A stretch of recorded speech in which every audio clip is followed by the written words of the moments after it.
Good evening. This is the Western Washington Amateur Television Society. Dave, KD7CYM. The Western Washington Amateur Television Society is a group of amateur radio enthusiasts that take to the airways with fast scan television. We have a repeater located in Vancouver Mountain. We transmit on 70 centimeters. It's a crossband repeater and spits out images at 1.2 gigahertz. To find out more about the Western Washington Amateur Television Society, please Google WW7ATS. That's Google WW7ATS. That will take you to our homepage. There you'll see the exact frequencies we transmit on and also the frequencies we receive on. Also, you'll find a link to YouTube where we stream our nets held Wednesdays and Saturdays between 8 and 9 o'clock.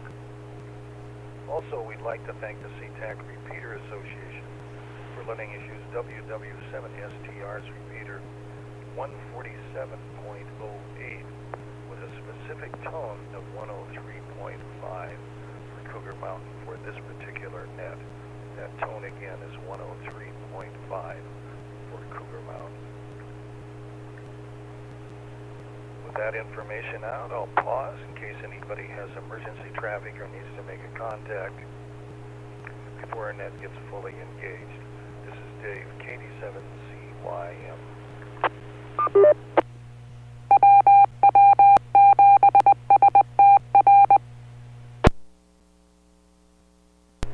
Hearing none, again, this is the Western Washington Amateur Television Society net on the 08 machine. I'm Dave, KD7CYM. Checked in by video link already is Ron, KD7QKU, Bob, K9PQ, Jim, N7QO, James, WU7N, and myself, Dave, KD7CYM. Is there anybody else wishing to check in?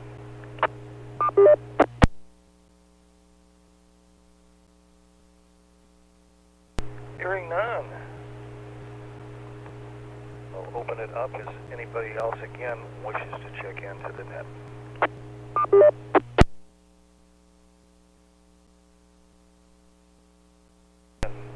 Confirming again, none. Let's start off with Ron, KD7QKU. Good evening all, KD7QKU here. Well, right now it's kind of a small group, so hopefully a couple others will show up here in a minute. Well, I was just telling, I guess, Bob and then Dave, when Joanne turned her computer on this afternoon, it asked for a password before it would open up. She doesn't know where that came from. So anyway, that's a little dilemma. But I did put a text message to Wade, and he was wondering if it had an upgrade or something. And Joanne sort of remembers that it did have some recently, so maybe that's part of it.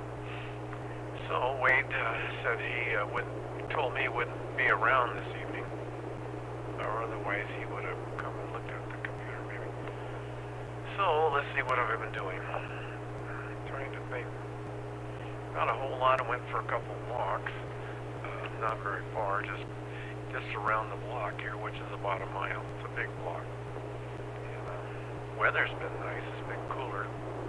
Last I looked here a minute ago, we had 68 degrees. I read a book here a while back, and then I just got another one from the same author. They're mysteries, kind of outdoor mystery in a way, taking place in Idaho, small town in Idaho. It says 3 hours from Spokane, and this guy's a sheriff, and he has people die or get killed. The name of this book is Avalanche. So it sounds like he's going to go investigate why somebody that's missing, and I don't know. He must get caught up in an avalanche or something. Find out, I guess. So, let's see. My neighbor came by last night and visited, Steve. He's the most friendly guy in the neighborhood.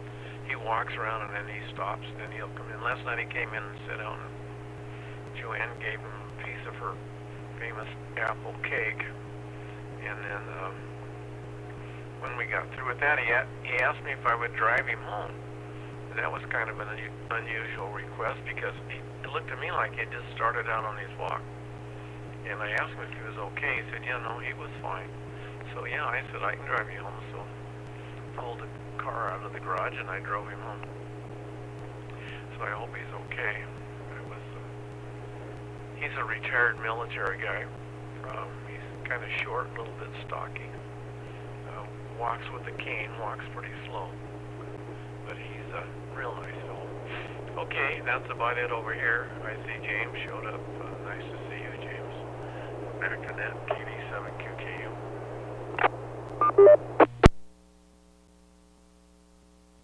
87QKU, thanks for that.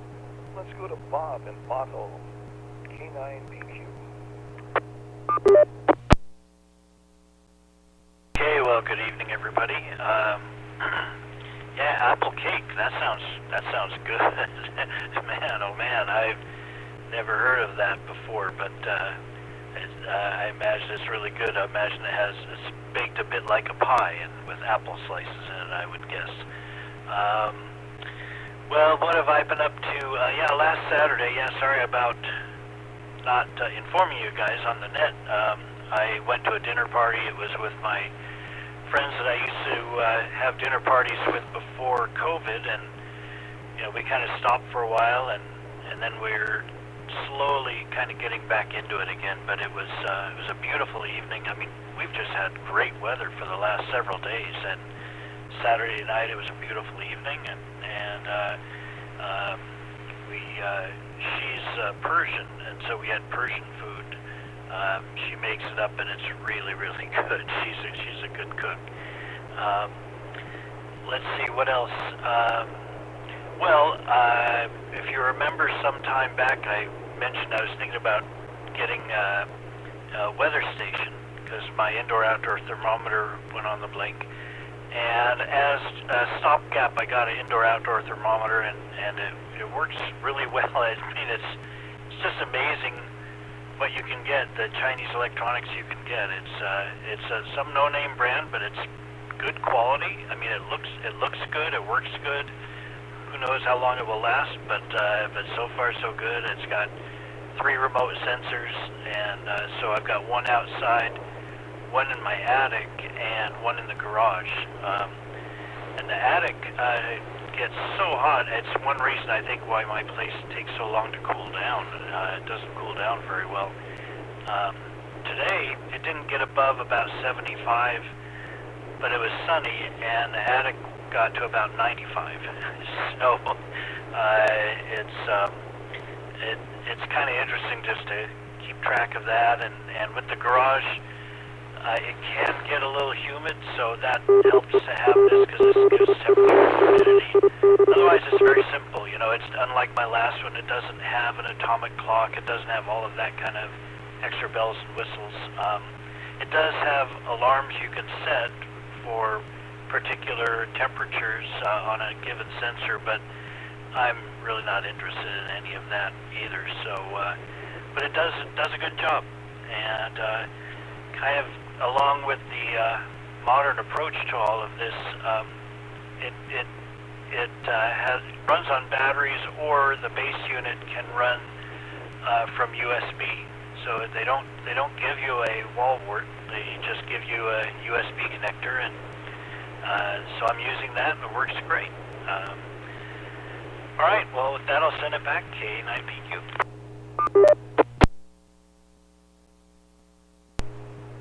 K9PQ, thanks for that. And it's time for another ID.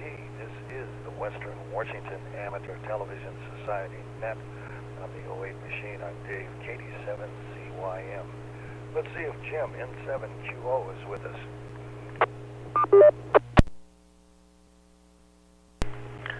N7QO, thank you, Dave. Good evening, everyone.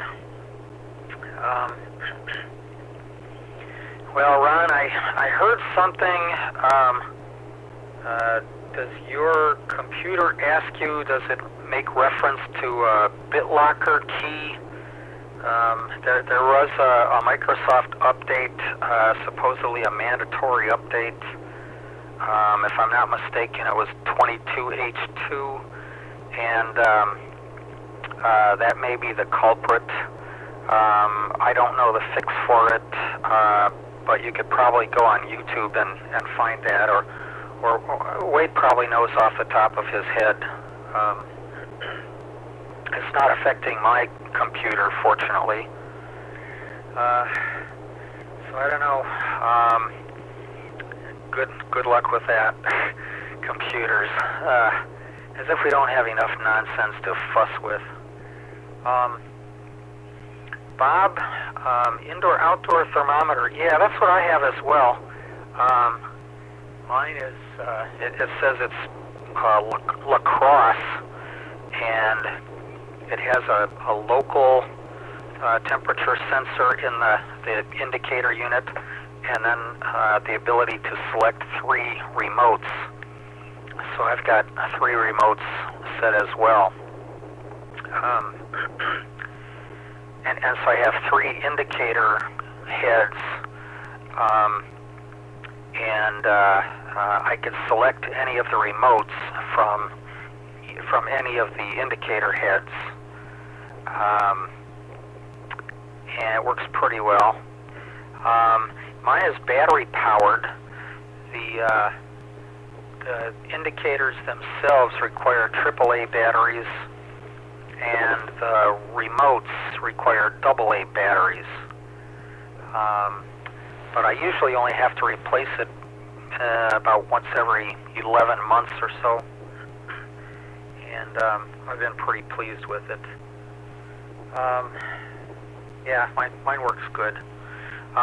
It does show the temperatures consistently a little bit warmer, maybe just 4 or 5 degrees warmer than what Seattle typically reports, and also the lows typically are maybe 4 degrees or so colder than what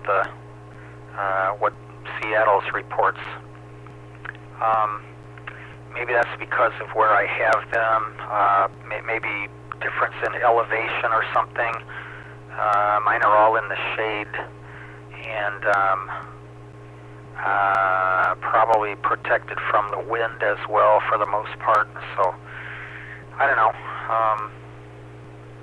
I've been wondering if I should get a more complete weather station, but I will investigate that. That's not exactly at the top of my priority list for right now. But I'm glad you've got something. I know you've been kind of searching for a while, so that's good. And someone was commenting about a nice day, nice weather. Yeah, it's been nice here too. Only feedback I've got is the weather guesser said that this morning was going to be a bit cloudy, and over here at my place it was perfectly clear. And then they said the cloudy weather would clear in the afternoon hours, and guess what? It became cloudy here. Oh well. That's one of those jobs where you could be wrong and you still keep your job. Okay. Right now I've got 70 degrees at the house here, and nice day. The wind has been up and down a fair amount most of the afternoon, though.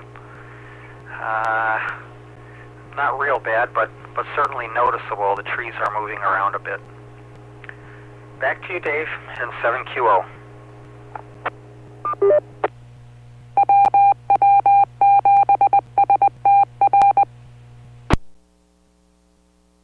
Let's go to James, WW7N in Northeast Bellevue.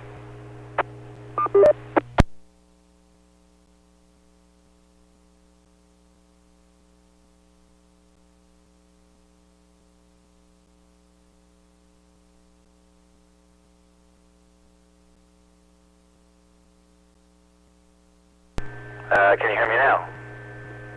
Oh, I can hear you. Okay, all right. Well, I guess this works.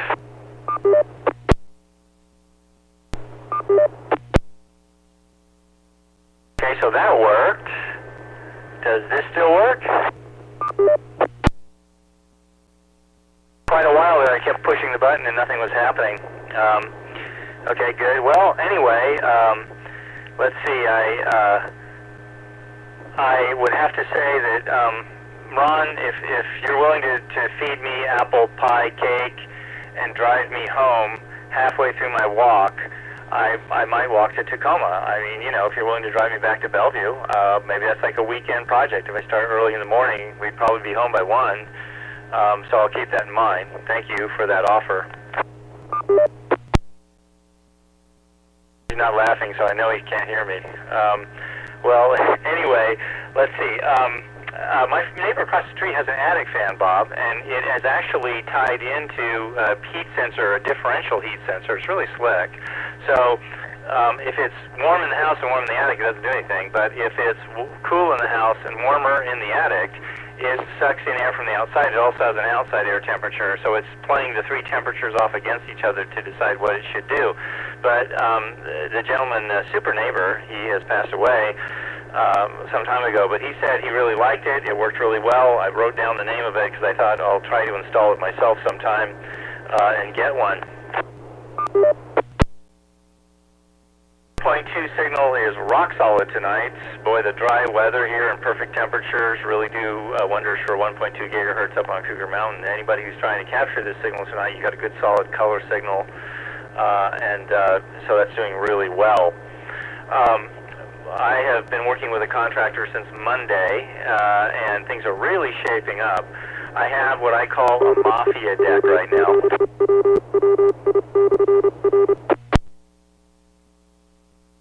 That because it looks just gorgeous. I mean, I used the Trex mahogany Syntec type stuff. It's not wood. It's sort of like this super plastic that they put a finish on. It really does look nice.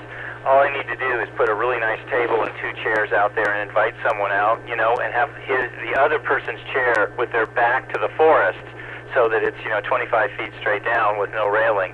That's what it's perfect for at this time. I think the contractor will insist on putting a railing up because it would be nice to leave it that way. It really does give it a full view. I mean, you don't realize how much the railing blocks the view until the railing is totally gone. So the next best thing, of course, would ask the contractor, is it possible to have a railing that when you push a button it just slowly sinks down to the level of the deck? I think that would be really, really cool. Then I'd ask him just to get his response, maybe I'll do this. Can you put a pool down there, and I want sharks with laser beams mounted on their heads? Anyway, it really does look good, and this guy is really great, Aaron Sitzman of Aaron Sitzman Construction. He's really doing a great job. It is also really cool. He's teaching his son, so I'm getting nothing else done around here because I'm listening in as he teaches his son everything and learning so much. Jim, you don't have a camera tonight, so I'll just have to do a verbal here. This is a shrinkflation demo. This is a 194 ounce, and you can see how fat that is compared to my head. This is a pre-COVID 194 ounce, and it's the same detergent as Tide. It's the Costco brand, but it was about $25.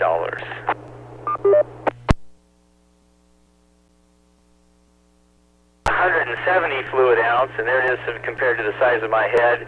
No, my head did not get bigger. No, it didn't. But you can see it's a little smaller. But here's the kicker. There's $25 more worth of stuff to get to a level where I would get 100 off when I ordered my door from Home Depot. So I ordered $25 worth of the same detergent, and it is now down to, let's see, this is 132 fluid ounces, and you can see how small it is. And not only that, notice it's kind of pyramid shaped, and it's kind of a pregnancy shape, which kind of destroys what I use them for. I cut the bottoms off, clean them out, and I use them as trays to put stuff in that might leak. But I don't think that size is going to fit well on a shelf because it's all pyramid-y shaped and all pregnant shaped and everything. Whereas this old one here is all square shaped, and you can do that with it. And you can even put, this one was big enough you could put a battery in it, like a 12-volt battery. Shrinkflation wine for the evening. Thanks for for listening. This is James, WW7N in Northeast Bellevue.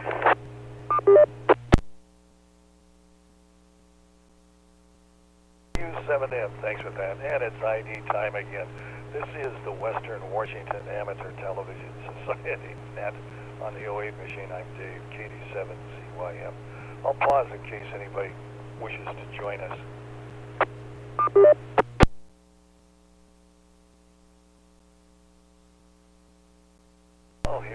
I hear none at this point. This is Dave, KD7CYM, Lake City. I got 66 degrees. Overcast and a little breezy outside here in Lake City today. Well, today I met with my attorneys. I got my will done.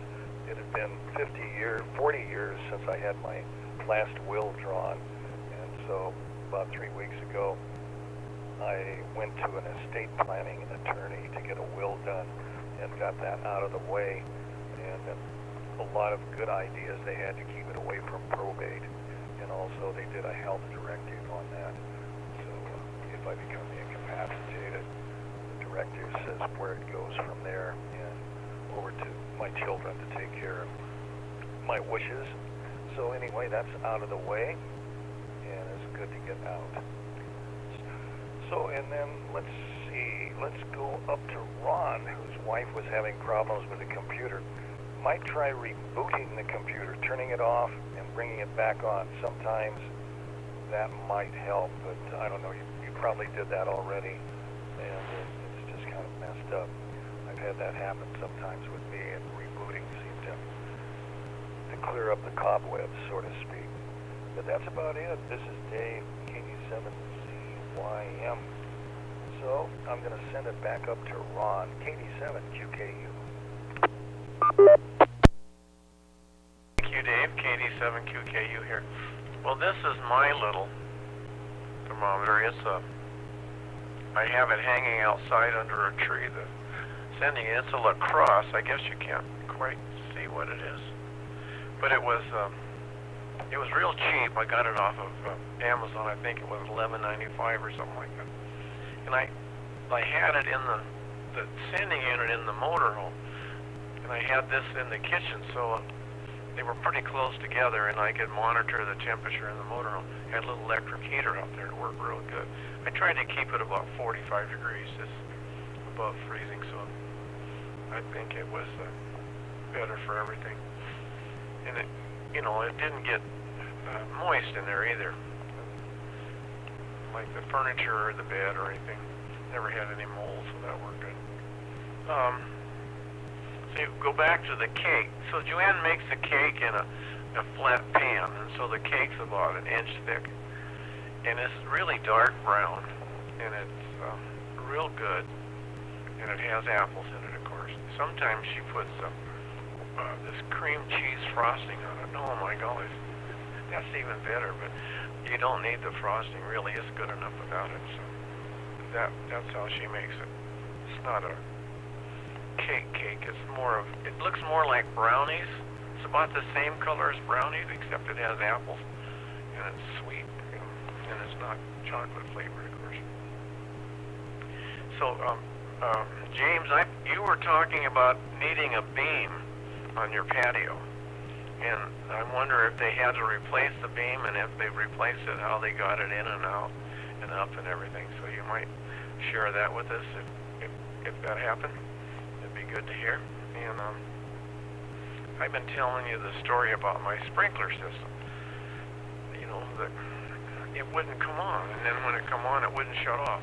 This is my old unit, so Armando put in a new control panel, and it's been having trouble too. I did a reset on it, and I got it to work, I thought, right one day, but that was about all. So he came over yesterday afternoon and went through all the controls and everything, and said he thought he found the problem, and he had to reprogram something. And so it came on this morning, and I'm anxious to see if it'll come on in the morning. And if it does, maybe he solved the problem, so that'll be good. And he stayed a while. He sat down, and we were out in the garage, and sat down on a chair, and I sat on a chair, and we visited a while. It's really hard for me to carry a conversation with him, because he's Mexican, and he's got his English is pretty poor, and then my hearing's terrible. Between my hearing being terrible, but we carry on a conversation. He's a real nice fellow. So let's see. That's about it, I guess. So like I say, I'm hoping my sprinkler controller works now, and it comes on every morning and runs for a few minutes and then shuts off. So in all the stations, if that continues, I'll be happy camper. So back to net, KD7QKU.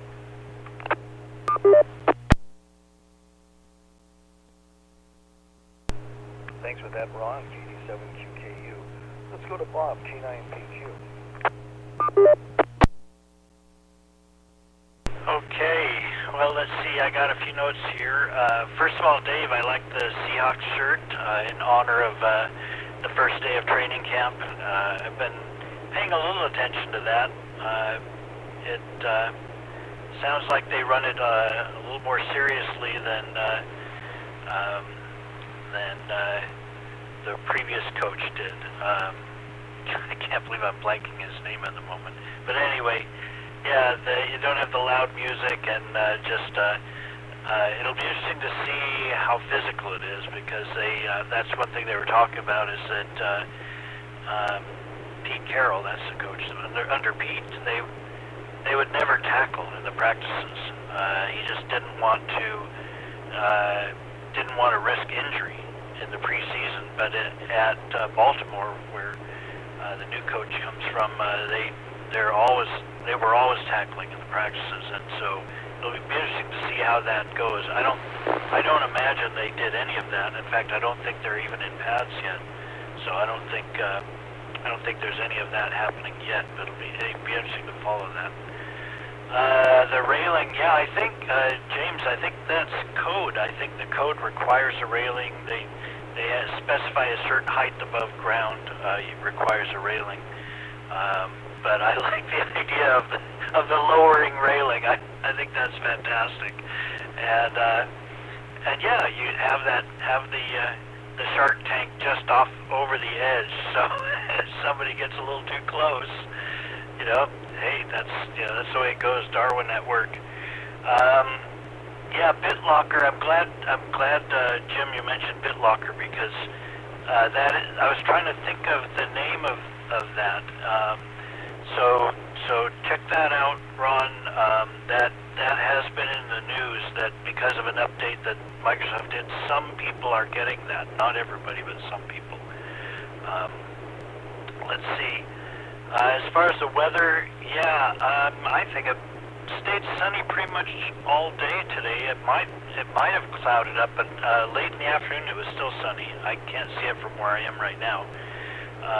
And like you, the head unit I have uses AAAs and remote AAs, but I don't have any AAAs in it. I think I'm going to go do that before the next go round, and put some batteries in it so I can show you guys what it looks like, because right now I'm using only the USB, so that's why it's still in the other room and not here with me. But yeah, but it's a nice clear display, and it displays all four temperatures and humidities at the same time. And like I say, it's very simple, but it's just exactly what I wanted, and it works great. So okay, I think that's, just as far as the weather again, yeah, the weatherman, I don't know, I mean, yeah, it's nice if you can be wrong and keep your job, but I still don't want that job. I think it would wear on my ego a little bit too much to be wrong almost all the time. So, okay, with that, I'll send it back, K9PQ. K9PQ, thanks for that. Get another ID in here again. This is the Western Washington Amateur Television Society, net on the 08 machine. I'm Dave, KD7ZYM. Well, let's go to Jim, N7QO in Covington.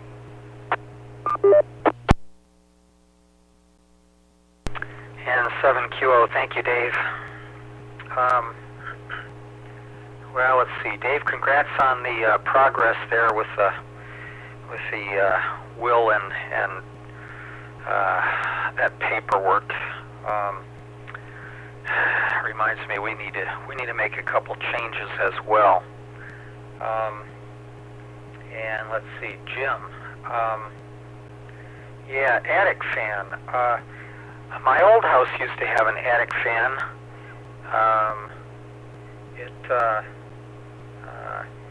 It just had a temperature sensor at the fan itself, and when the temperature in the attic exceeded a certain number, it came on, and that's how it was functioning. I don't have any in this place, though. It worked pretty well, I think. At least it got some air flowing through the attic space, and I think that's what they're trying to do.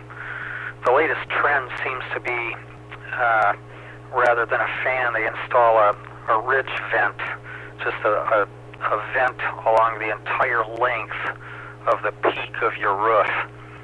And so the air comes in from beneath, and it's heated under the eaves, and it's heated in the attic, and then it causes the air to be expelled out. The warm air rises and is expelled out through the ridge vent, and it in turn draws more air in.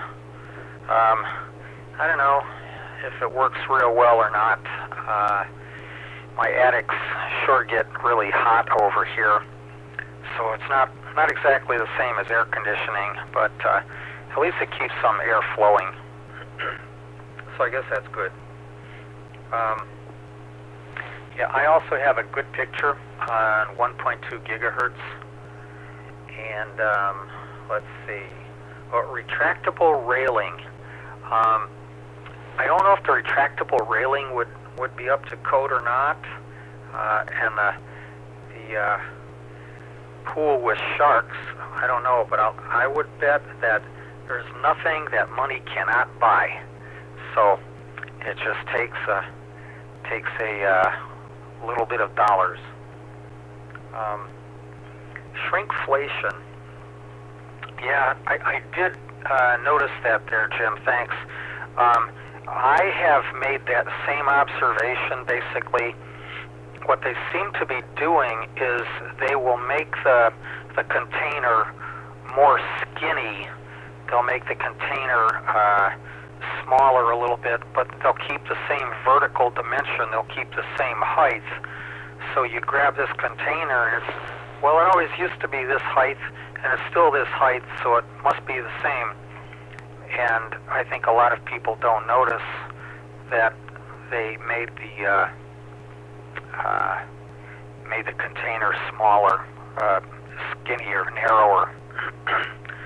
And unfortunately, yeah, like you, I tend to use things for various purposes, so it doesn't always work. Another thing I find frustrating is that products which I like tend to get discontinued every 10 or 20 years, and so then I have to find something new, and some of the things my wife gets, food items in particular, tend to be repackaged. It's the same product, same name, but they put it in a different container. She used to get some kind of grain, quinoa, I think, which used to come in a small box, and now it's just in a plastic bag. And so my wife was scratching her head at that. What happened to this product? Well, they just put it in a different container. Maybe that's another way that they could hide shrinkflation. I would guess that's maybe part of the incentive. But anyway, that's what we're dealing with. Sorry about that. Back to you, Dave, and 7QO.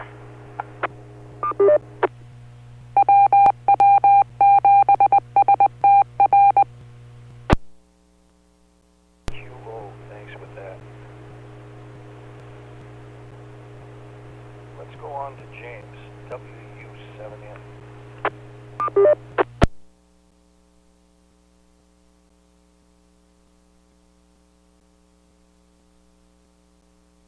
Oh. 3-4, can you hear me now?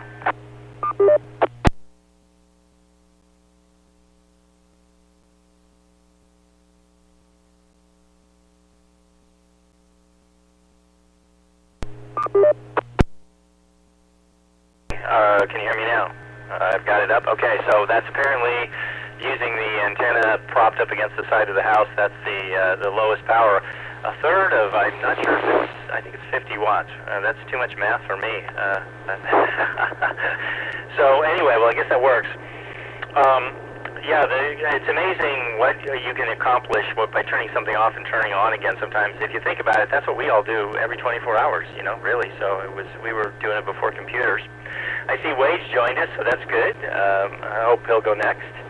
And Will's 40 years, Dave, that's a record. I helped manage an estate about, 4 years ago with someone, and he had so many addendums to his trust that it was like multiple 3-ring binders on the shelf. I guess, you know, he would just do it constantly, and I'm not quite sure what drove that. On the patio. Okay, so here's the deal. When I had this crappy wood decking, and I didn't care if it got hurt or not, I just propped up the 6-meter beam you gave me, made it vertically polarized, and rose it up on 2 meters and pointed it at Cougar Mountain, and it has worked just spectacularly well. But of course, they were tearing the deck down, so I just picked it up and lowered it over the side and put it up against the side of the building. And so tonight I'm using a little, I think it's sort of a J-pole design. It's got 3 elements to it, and it's on an aluminum base. One's active and 2 others are passive. And like all compromised antennas, it doesn't work well, but I think it works even less well when you prop it up against the side of the house a few inches from the frame of the aluminum window. So that's what I'm using tonight. So I'm having to put quite a bit more power, as I said, you know, probably 15 watts or so into it just to get 11 clicks up the hill there to Cougar Mountain. So that's, I don't know what I'm going to do, because seriously, you know, if you ever want to come over to my house and walk on the deck, you're going to have to take your shoes off. I mean, you know, this looks so good right now. I don't want to see it, ever get a scratch on it or anything. The first time a bird shits on it, you'll be hearing bangs from my shotgun in all directions. So I'm going to be following Joe Biden's advice and shooting everything in the air. I have my thermometer, since everyone else is showing theirs. This is an international lawyer's thermometer, and it's international because you can see it has a C and an F on it. And here's the reason, you know, you call it. It's kind of a unique thing here. You see, there's no electronics involved, so that the jury can completely understand, you know, what the temperature is, as you can see right here, right? Okay, but you can move it up and down on the bottom.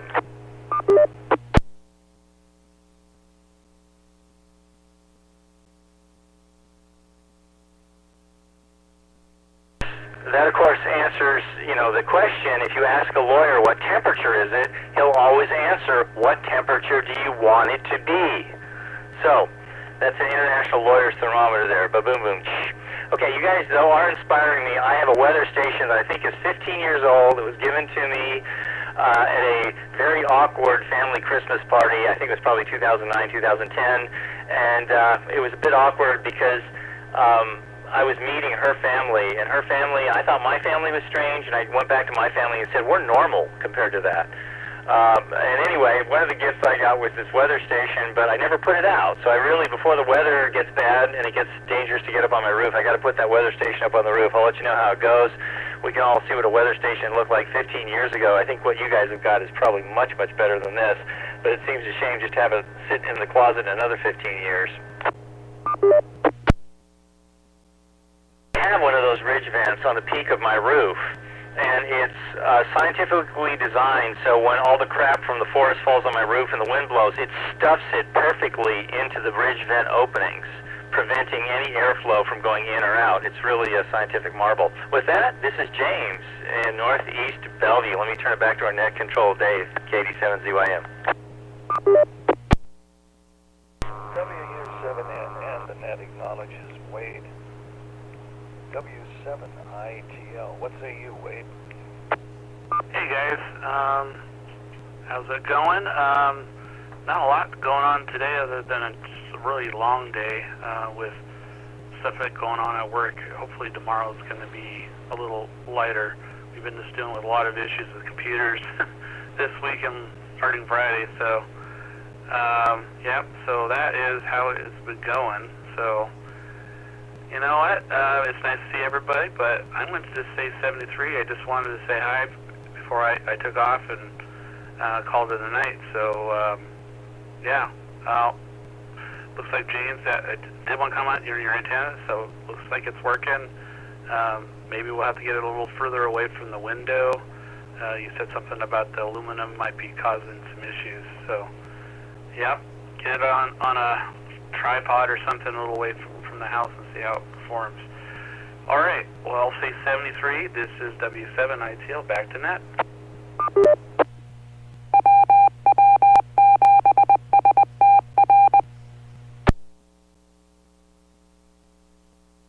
ITL, thanks for that. This is Dave, KD7ZYM, and it's time for another ID. This is the Western Washington Amateur Television Society net on the 08 machine. I'm Dave, KD7ZYM. Well, it's been a nice net so far this evening, and I'm sure it will continue on for a few more minutes, and we'll have a lot of fun talking back and forth. It's always good to get an exchange going there. But for me, it's getting darker out now, and it's 11:41. It's going to be soon. It will be dark at 9 o'clock. So I guess our beautiful sunshine and summer brightness is about to dissolve away from us, unfortunately. But I did hear something in the weather forecast, maybe a little rain in the north section of the Puget Sound. So we'll see what happens in the morning. But so far they've been batting 0 against 0 with predictions of the weather forecasts around here. So this is Dave, KD7ZYM. We'll send it back up to Ron, KD7QKU.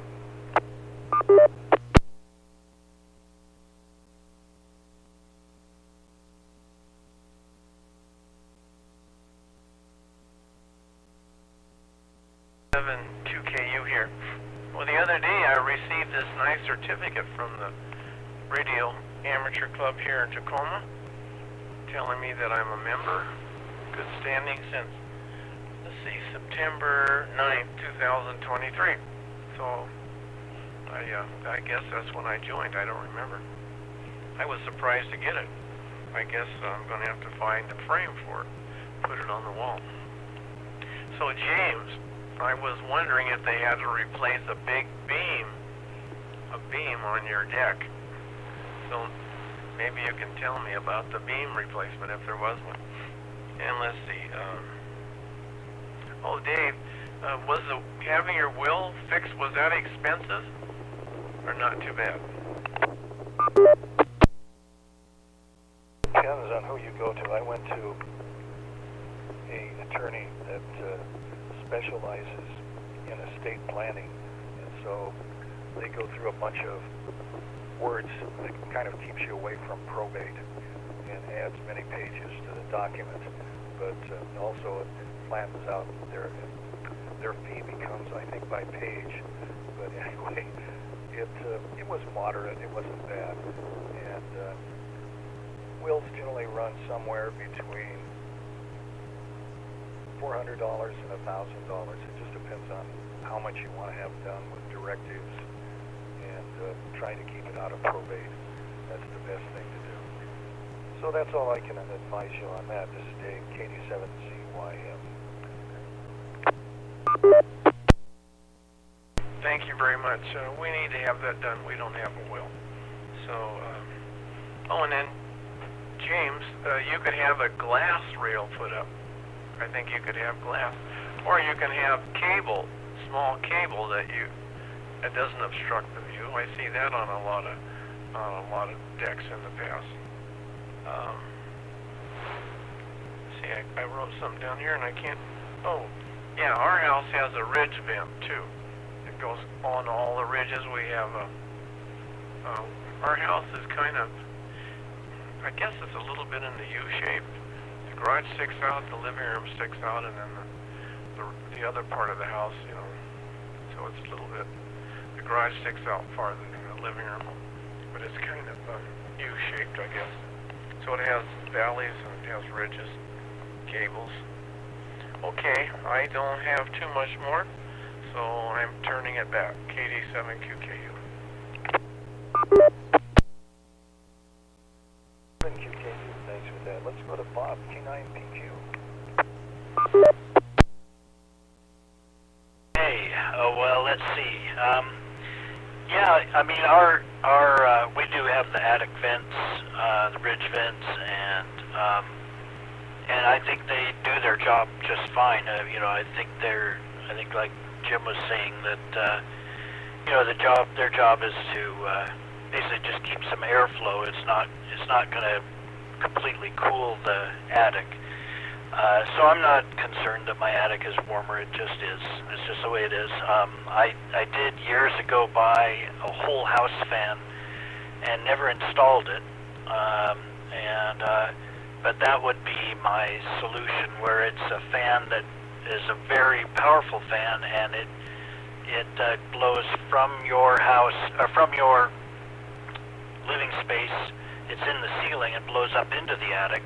So it sucks all the air, all the hot air out, and the idea is you open up all your windows and turn this on, and it will pull in the cool air from outside. So you do that, you know, in the evening. And I just never got around to doing it. So now I use AC instead, and the AC works fine. Let's see, what else do I have? Oh yeah, the trust, James, the guy with the trust, that's just crazy. I mean, all I can think of is that must be his hobby, you know, because who makes that many changes to a truss is crazy.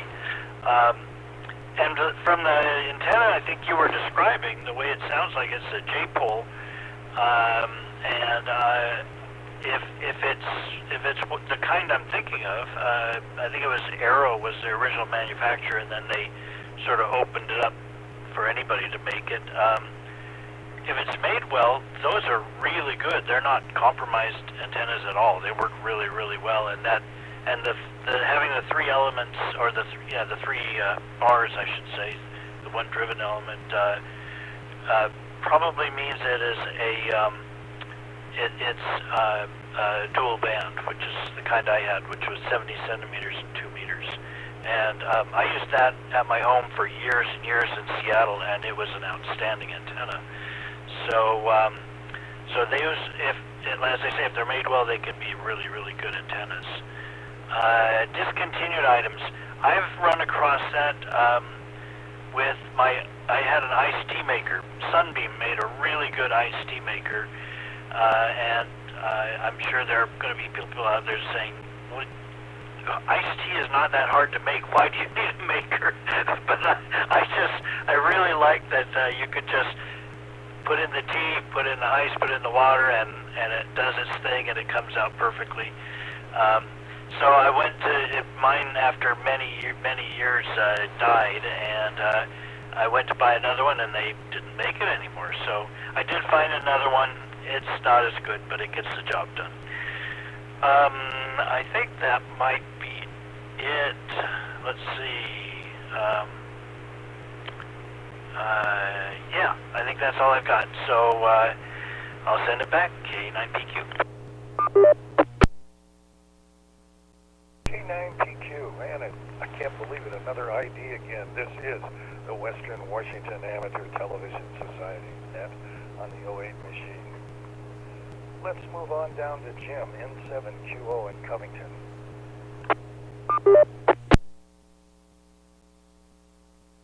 N7QO, thank you, Dave. Well, yeah, the days are definitely getting shorter. It's dark, fairly dark here at my house now.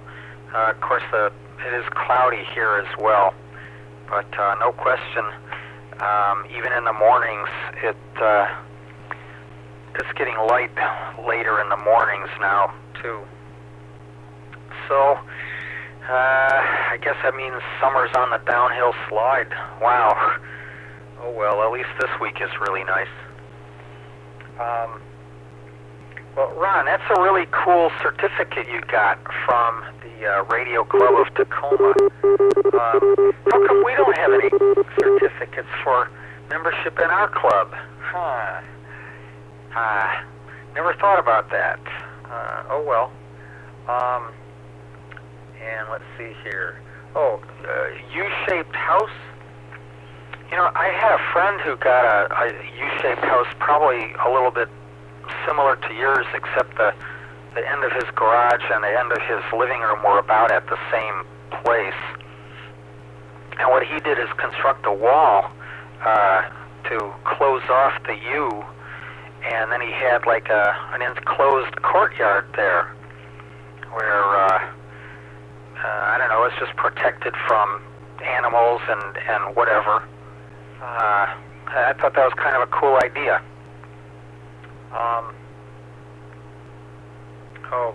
Bob, yeah, the Whole House fan.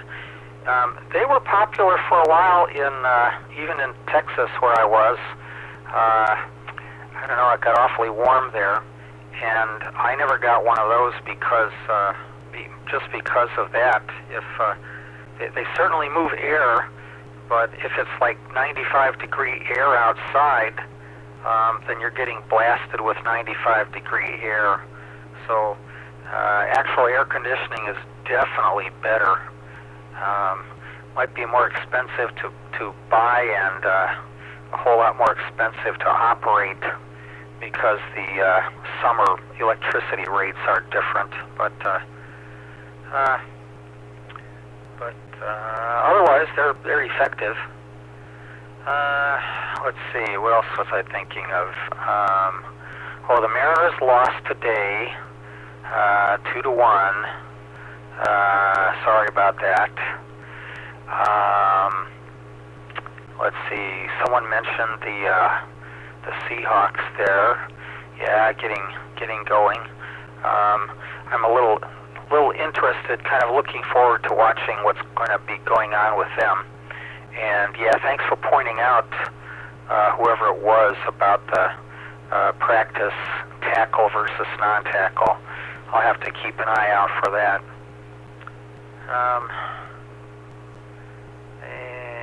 I guess that's about it. Back to you, Dave, and 7QO.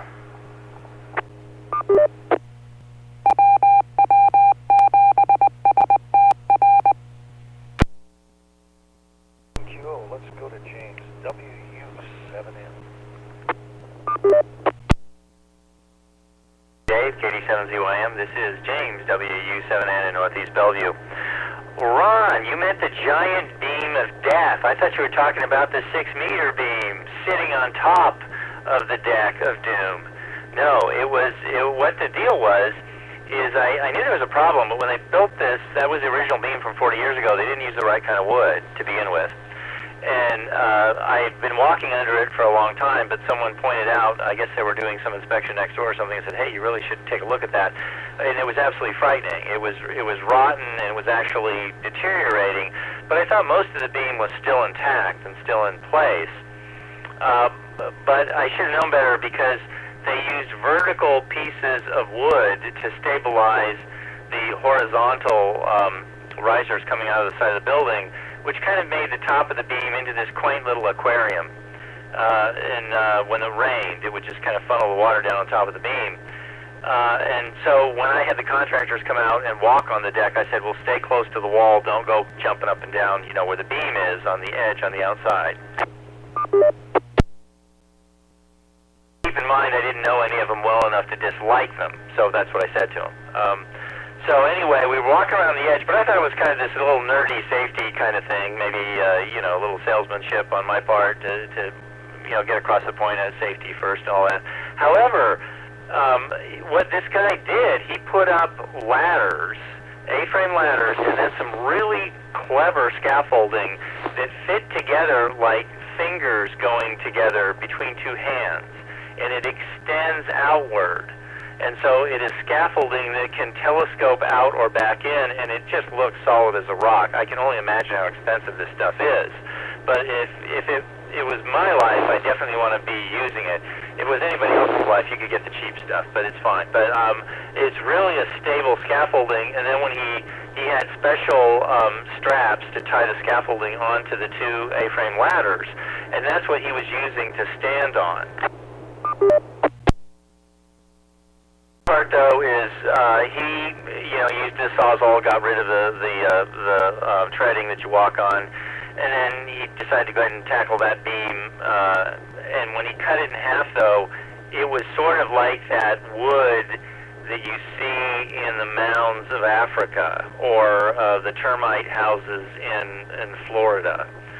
It was just all completely pulverized mess in there. It wasn't really doing very much of anything to hold the deck up. So the deck was largely being held up just by pieces of wood coming out from the house. The problem with that is they were not, when that part was redone, it was not redone properly. I was traveling, I wasn't taking pictures and like I am now all over the place and really involved in the activity, and so I guess the guy just maybe thought I just didn't care, maybe he didn't know what it was doing, I don't know, but he did a really poor job. It would not pass code then or in 1979 when the house was built or today, and so it's really, I really feel fortunate that the deck didn't just come crashing down and hurt someone, because the support beams coming out of the house were not properly attached, and then this beam should have been replaced when the deck was redone. But my goodness, it took two people, and the most impressive thing is he's standing on the scaffolding at one point trying to get the beam exactly level, and he's got it on his shoulder. He's squatting the beam, one end of this multi-hundred-pound beam. He's got it on his shoulder, and he's pushing it up and down and looking at the corner of his eye to get the level just correct. He says, okay, it's right there, mark it. And I go, oh, yeah, right. Any of us could have done that, no problem. And that was, I think, day one, and I can't believe. I was actually, there was two neighbors. One's a friend a little farther away, one's a neighbor close by. We were actually looking at this like, yeah, we could do this. Yeah, sure, we could do that. I looked at that, and I went, I'm sure glad I got someone else to do this, because his tools are amazing. He has a brake I hope to get to see one day. It's apparently in his shop, and by brake, I mean something that can bend metal. And so his flashing, I would describe as works of art. He gets metal that is really nicely finished, and then he uses this brake to bend it after he measures it. So I'm only seeing the end result after he has done the metal work, and he brings it in, and it just fits in perfectly because he's measured it very carefully. But compared to this tin oxidized crap that was on there before, that actually didn't do a very good job, it is just an amazing difference. I mean, it is really something to see. If you're interested, if the group's interested, I have several pictures that I could probably compile into something. I'm not going to show you all of them because that would take forever, but you can just see the big pictures of the before, and the during, and the after. It's pretty impressive.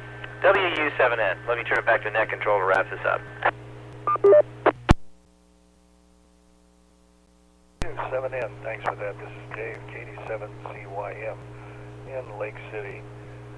Well, I guess it's time to pull the plug. This is the Western Washington Amateur Television Society net on the 08 machine. We'd like to thank the SeaTac Repeater Association for letting us use WW7STR's repeater 147.08 with a tone of 103.5 for Cougar Mountain. So on behalf of the Western Washington Amateur Television Society, this is Dave, KD7CYM, signing off at 8:59:30. Good evening all.